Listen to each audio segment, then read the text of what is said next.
to my little one-room apartment that they rented for me in Hollywood, and every night I would eat Morton's frozen macaroni.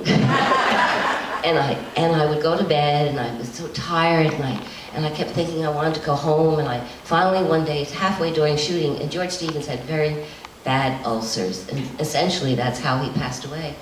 And I remember I went to Mr. Stevens and he said, well, what is it, Palsy? And as he called me Palsy, I said, Mr. Stevens, I don't want to do this anymore. Do you mind if I go home? We were halfway through shooting. I didn't have a concept of what it meant to all of them and what movie making was, you know?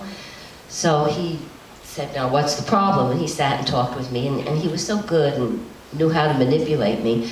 I went right back to the set and finished the 6 months. But George Stevens knew how to treat every actor on that set the way they needed to be treated in order for him to get what he wanted on that set. He was very wonderful to me. If he had yelled at me once, I would have gone home. I wouldn't have taken that. And that's He knew he couldn't yell at you. He knew. With Diane Baker, he was very nice to her, but he didn't pay any attention to her because that was the nature of her part, to feel left out and have no life. So he would say, good morning, Miss Baker, and she would look at him, and she was in awe of him, but he wouldn't look at her twice. He only did that so he knew that she would do what he wanted in the film.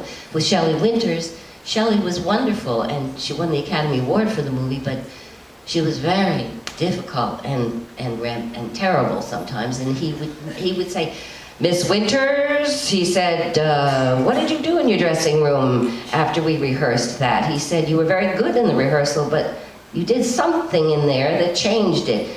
Don't do it again. And he'd say, Shelley, you're doing the fish mouth again. He treated her really roughly because Shelley needed that in order to do what George wanted her to do. That's how she needed to be treated in order to act well. Joseph Schildkraut wanted all the attention in the film. He wanted the film to be about him, and he was wonderful also. He played the part on Broadway also, won awards, but he wanted the film to be about him, and when he would see that it was about Anna and Pater and Shelley, he was very jealous. But George Stevens didn't give him the time of day. He said, that was very nice, Peppy. We called him Peppy. That was very nice, Peppy. Thank you very much. And Peppy was always waiting for the proper compliment.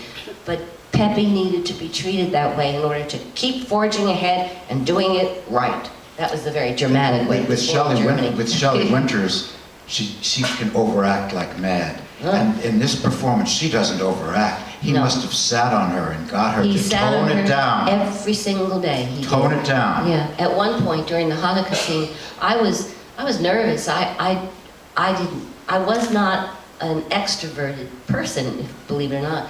And so I was nervous about doing the Hanukkah scene. I wasn't sure how it should be played.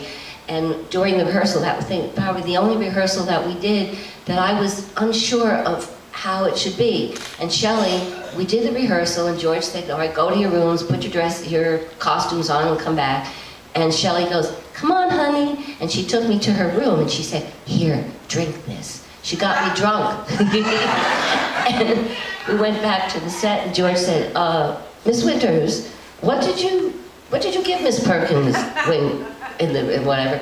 And we had to shut down for the day because I couldn't shoot the scene because I was drunk. And Shelley was crazy. Shelley used to have little amyl nitrate tablets during the scene. She cracked them open and put them under her nose to give her energy. And sometimes she would crack them under my nose, and I'd go like that. I wouldn't know what the hell it was. And then she'd do it to Diane Baker, and Diane would say, what is she doing to us? You know, Shelley was crazy, but she was wonderful and a vital force on the set. You know? You said